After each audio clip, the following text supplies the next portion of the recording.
The 5 things I'm going to show you in this painting to help you read paintings better, or drawings, or watercolor, or any form of art, sculpture, are line, color, space, light, and shape. So I'm going to take this painting that's next to me and we're just going to observe it, and then I'll tell you a little bit about it. So the first thing I see here are the colors. The colors are muted, cool colors, a lot of military fatigues. They're green and brown. We have the dirt in Vietnam. It's brown. We have the sky is blue. The trees are green. All of these colors are reflected off of the water. So a lot of grays, greens, browns, and 1 or 2 complementary colors to draw your attention to certain things. So we have this orange pumpkin here, and that is a complementary color, orange, to blue in the sky and blue in the water. And it's a warm color in the middle of this muted, cool palette to draw attention to it, and we'll talk about that in a minute. We also have our lines. So we have a lot of lines leading you into the painting. We have the lines from the road, we have the lines from the tents, we have the lines from the traditional Vietnamese architecture. We have the lines from the soldiers, the vertical lines from the soldiers walking. And the third thing we want to look at is space. So we have the foreground, the middle ground, and the background. So when you're looking at a painting, notice the parts of the painting and the space between things. This painting is half foreground, and it's all a dirt road with water on it, reflecting what's happening in the middle ground.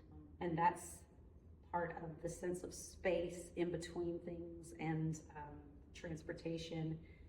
It's a very intentional thing that the artist was doing with all of these artistic elements. So the foreground is mostly road and water. So that's another thing to notice, the space between things. And then we have our light. So based on which way they're walking, it could be late morning, early afternoon, but either way, the light is coming from off the painting, and you see it reflecting on the tent and this architecture right here, this structure right here. But then you also see that light reflected in the water. So there's a light source coming from here. That's an inference. The observation is that this is brighter than everything around it, and that you can see its brightness in the water. Same with the pumpkin. You can see it reflected in the water and the bit of white paint. I'm inferring that light is reflecting off of it because that bit of whiteness on it. So notice where the light is coming from, how shadows are used. Underneath each tent is a shadow. And in the trees, as you go further into the trees, there's more shadows.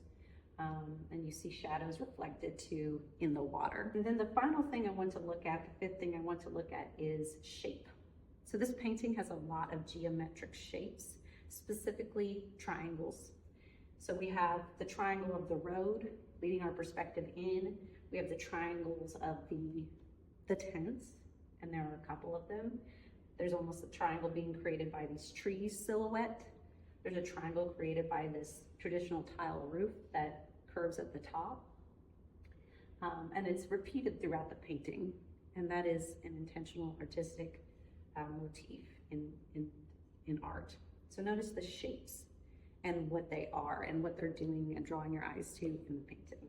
So the context of this painting, after I've observed it and I've noted all 5 of those things, is that there was a battle in Vietnam, a guerrilla warfare battle, an attack on Marble Mountain, which was an American South Vietnamese base.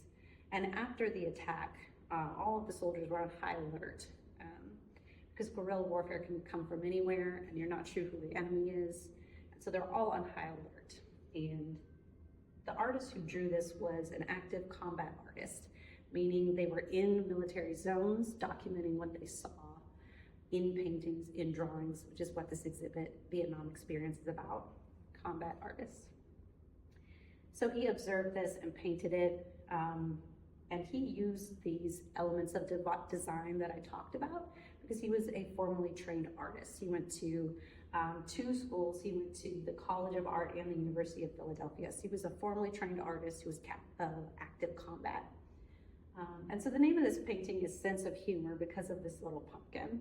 And it is featured in the artwork, contrasted with the color, so it draws your eye to it. All the lines are drawing your eyes upward, but the color is drawing your eyes to this pumpkin on this tent. The battle was at the end of October in 1965, and the name of this painting is Sense of Humor, Halloween 1965. And the note that he left about it was maybe they were trying to relieve some of the tension, or have a macabre sense of irony in their camp.